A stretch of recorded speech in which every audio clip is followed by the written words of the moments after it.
नमस्कार दोस्तों, मैं आशीष बहुगुणा स्वागत करता हूं आपका अपने YouTube चैनल यात्रा विद आशीष में। दोस्तों, भारत के प्रथम ज्योतिर्लिंग सोमनाथ ज्योतिर्लिंग के बाद आज हम बात करने वाले हैं भारत के दूसरे ज्योतिर्लिंग श्री शैलम मल्लिकार्जुन ज्योतिर्लिंग की। दोस्तों, दक्षिण भारत के कैलाश यानी कि श्री शैलम मल्लिकार्जुन ज्योतिर्लिंग की हम आज बात करेंगे, जिसमें हम जानेंगे हमको श्री शैलम कैसे पहुँचना है, श्री शैलम में कहाँ रुकना है, भोजन की क्या व्यवस्था है, सिरसा जिला में कहाँ कहाँ घूमना है और अंत में यह भी जानेंगे कि श्री शैलम ज्योतिर्लिंग के दर्शन करने के लिए हमारा कुल खर्चा कितना लग जाएगा। तो दोस्तों, बने रहिए मेरे इस वीडियो में और मैं इस वीडियो में आपको स्टेप बाय स्टेप सभी इन्फॉर्मेशन दूंगा। तो सबसे पहले हम बात करते हैं श्री शैलम ज्योतिर्लिंग कैसे पहुँचें। दोस्तों, श्री शैलम पहुँचने के लिए आपके पास 3 ऑप्शन है, बस, ट्रेन और प्लेन। सबसे पहले अगर बात करें दोस्तों, आप ट्रेन से आना चाहते हैं तो ट्रेन से आपके लिए नियरेस्ट रेलवे स्टेशन है मरकापुर रोड। दोस्तों, मरकापुर रोड से श्री शैलम की जो दूरी है वह करीबन 90 किलोमीटर है। जिस भी शहर से हो मरका रोड तक की आप टिकट करा लीजिए और मरकापुर उतरकर आप यह 90 किलोमीटर का यह सफ़र बाय बस भी तय कर सकते हैं। तो यहाँ पर मैं बस की बात करूँ तो बस की आपको ऑनलाइन बुकिंग करनी होती है। आप इस वेबसाइट पर जाकर आंध्र प्रदेश स्टेट बस की इस वेबसाइट पर जाकर आप अपना ऑनलाइन टिकट बुक कर सकते हैं और कॉस्ट की बात करें तो यह 160 रुपये का चार्ज होता है। तो बेटर यह है कि आप पहले ऑनलाइन बुकिंग करा लीजिए अगर आप मरकापुर तक आ रहे हैं। तो दोस्तों, अगर आपको मरकापुर तक की ट्रेन नहीं मिलती, दूसरा ऑप्शन है कि आप कर्नूल सिटी रेलवे स्टेशन पहुंच जाइए। तो कर्नूल सिटी से जो शहर की दूरी है वह लगभग 180 किलोमीटर की पड़ती है। तो आप कर्नूल सिटी उतरकर यहाँ से 1.5 किलो पे आप बस स्टैंड है, वहाँ आप ऑटो से पहुँच जाइए। ऑटो वाला ₹20 का चार्ज है और वहाँ से आप बस पकड़ लीजिए और यहाँ की बस की बुकिंग भी इसी वेबसाइट से कर सकते हैं, यानी कि Andhra Pradesh state road transport की बस में आप अपनी बुकिंग करा सकते हैं और श्री शैलम पहुँच सकते हैं। तो यह 180 किलोमीटर का जो सफ़र है यह आपका 6 से 7 घंटे में हो जाएगा। अगर आप मरकापुर पहुँच जाते हैं तो आपको 1.5 घंटा तक मंदिर पहुँचने में लगता है। और तीसरे माध्यम से बात करें तो दोस्तों, यह माध्यम फ़्लाइट है। अगर आप फ्लाइट के जरिए आ रहे हैं तो आपके लिए नियरेस्ट एयरपोर्ट हैदराबाद में होगा। हैदराबाद आइए और हैदराबाद से आपको अगेन बस पकड़ के कर्नूल का रास्ता तय करना पड़ेगा और जो ये रास्ता है 260 किलोमीटर का है, जो कि आपको बस वाला 10 से 11 घंटे में पहुंचा देगा। अब हम बात करते हैं श्री शैलम मंदिर में पहुंचने के बाद सबसे बड़ा प्रश्न आता है कि श्री शैलम में कहाँ रुकना है। यहाँ रुकने के 2 ऑप्शन है। पहला ऑप्शन है, अगर आप श्री शैलम देवा स्तंभ की तरफ के रूम आपने बुक किए हैं और मंदिर परिसर के आसपास आपको श्री शैलम देवा स्तंभ ट्रस्ट देखने को मिलेंगे तो आप यहाँ पर स्टे कर सकते हैं। एसी और नॉन एसी दोनों तरह के रूम आपको यहाँ मिल जाएंगे। जो भी लेना चाहते हैं वह आपको मिल जाएगा।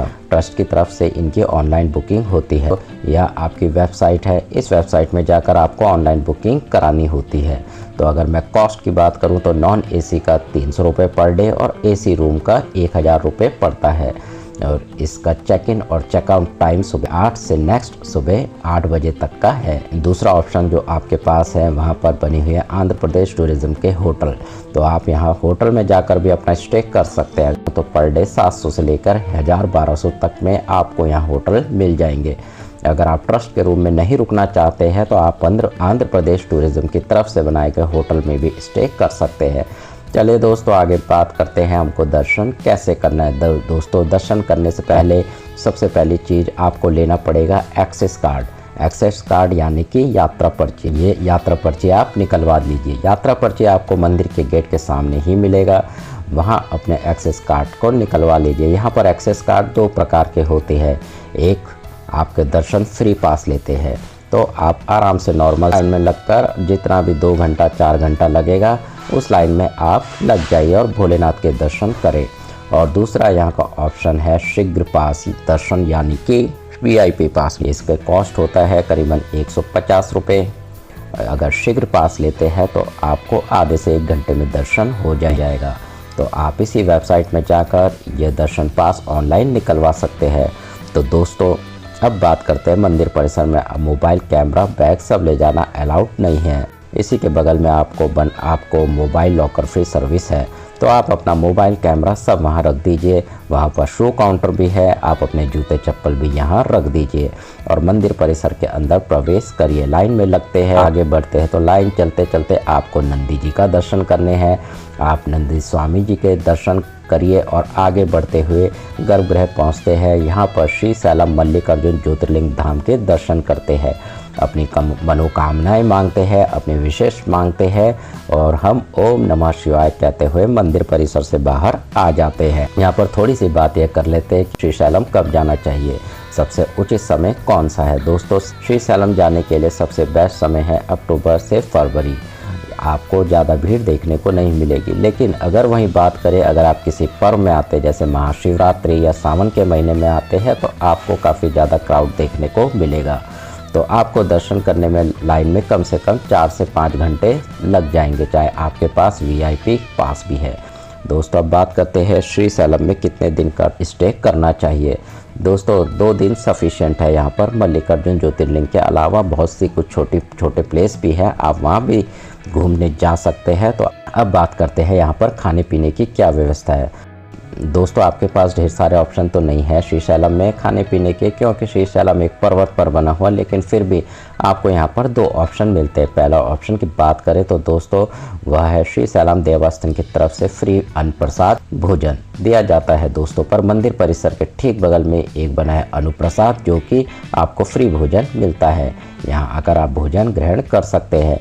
यहाँ पर सुबह का नाश्ता और लंच डिनर सभी दिया जाता है। टाइमिंग की बात करें तो 11 बजे से 2 बजे तक लंच और शाम 6 बजे से 9 बजे तक डिनर दिया जाता है। तो अगर आप मंदिर ट्रस्ट की तरफ से भोजन करना चाहते हैं तो आप यहाँ जाकर फ्री में भोजन कर सकते हैं। दोस्तों, अगर आप यहाँ भोजन करना नहीं चाहते हैं तो आपको मंदिर परिसर के आसपास कई सारे ढाबे और रेस्टोरेंट भी मिल जाएंगे, आप वहाँ भी भोजन कर सकते हैं। वहाँ पे थाली की कॉस्ट करीबन 80 रुपये आती है।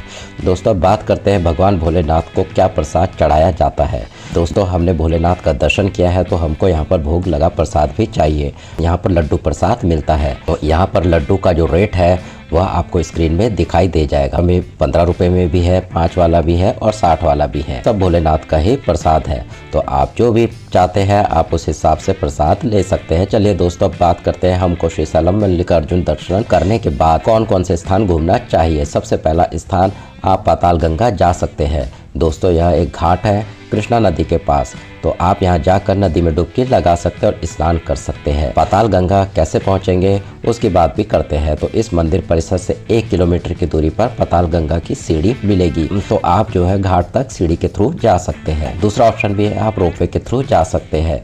रोपवे का चार्ज 65 रुपये होता है, उसमें आपका आने और जाने का काउंट होता है। अगर आप बोटिंग करने में इंटरेस्टेड है तो आप बोटिंग भी कर सकते हैं। बोटिंग वाले आपको डैम तक घुमा के लाते हैं, हाइड्रो पावर प्लांट दिखाते हैं और आपको घुमाकर वापस उसी जगह पे छोड़ देते हैं। बोटिंग का चार्ज आपका 50 रुपये होता है। चलिए दोस्तों, अब नेक्स्ट स्थान की बात करते हैं, यानी कि दूसरे स्थान आप जा सकते हैं साक्षी गणपति मंदिर। दोस्तों, ये मंदिर परिसर से 1 किलोमीटर की दूरी पर है। आपको यहाँ गणेश जी के दर्शन करने होते हैं। यहाँ अगर आपने दर्शन नहीं किए तो मल्लिका अर्जुन के दर्शन अधूरे रह जाते हैं, ऐसा यहाँ लोगों का कहना है। तो आप यहाँ दर्शन जरूर करें। तो आप यहाँ दर्शन करने के बाद नेक्स्ट जा सकते हैं चेंचू लक्ष्मी म्यूज़ियम। दोस्तों, यह एक प्रकार का म्यूज़ियम है, यहाँ पर आप स्वदेशी जनजातियों का एक झलक देख पाएंगे। तो इस म्यूज़ियम में भी आप कुछ समय जरूर बिताएं।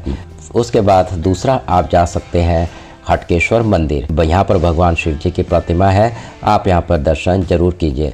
दोस्तों, यह वही स्थान है जहाँ भगवान शिव जी ने त्रिपुरासुर राक्षस का वध किया था। आप यहाँ शिव जी के दर्शन करिए, आशीर्वाद लें। तो दोस्तों, अब आगे बढ़ते हैं अगले स्थान पर। पालधारा पंचधारा, नाम से ही पता चल रहा है ये एक वाटरफॉल है।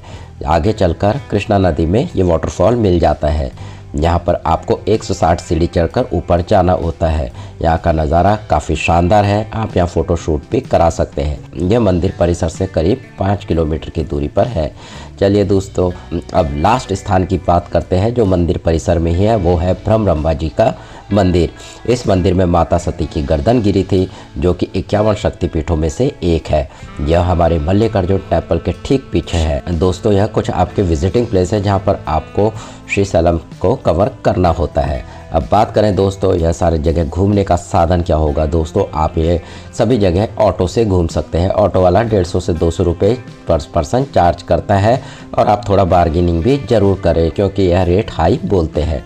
चलिए दोस्तों अब बात करते हैं श्रीशैलम में कुल खर्चा कितना आएगा। दोस्तों अगर आप 2 दिन का टूर बना रहे हो, ट्रस्ट के रूम लेते हैं और ट्रस्ट के ही अनुप्रसाद में भोजन करते हैं तो पर व्यक्ति की बात करें तो आपके 1500 से 2000 रुपये का खर्चा आ जाएगा। इसमें आपके घूमने के चार्जेस भी हैं और बस का टिकट भी इंक्लूड है, चाहे आप करनौल सिटी से आए चाहे मरकापुर रोड से आए। तो दोस्तों इसी के साथ हमारा वीडियो यहाँ समाप्त होता है। मैंने इस वीडियो में आपको हर छोटी और बड़ी जानकारी देने की कोशिश की है। अगर आपका कोई क्वेश्चन रह जाता है तो आप कमेंट सेक्शन में ज़रूर पूछें, मैं उसका आपको रिप्लाई करूँगा। अगर आपको हमारे वीडियो पसंद आए तो हमारे वीडियो को लाइक कीजिए, शेयर कीजिए और अगर आप चैनल में नए हैं तो चैनल को सब्सक्राइब भी कीजिए जिससे मैं आपको और भी इस तरह के वीडियोस दिखा सकूं। तो चलिए दोस्तों अब हम नेक्स्ट वीडियो में बात करेंगे 3rd ज्योतिर्लिंग के जिसका नाम है महाकालेश्वर ज्योतिर्लिंग। जरूर देखें महाकालेश्वर ज्योतिर्लिंग का वीडियो कि वहाँ कैसे जाना है, कैसे पहुँचना और कुल खर्चा। चलिए थैंक्स फॉर वॉचिंग।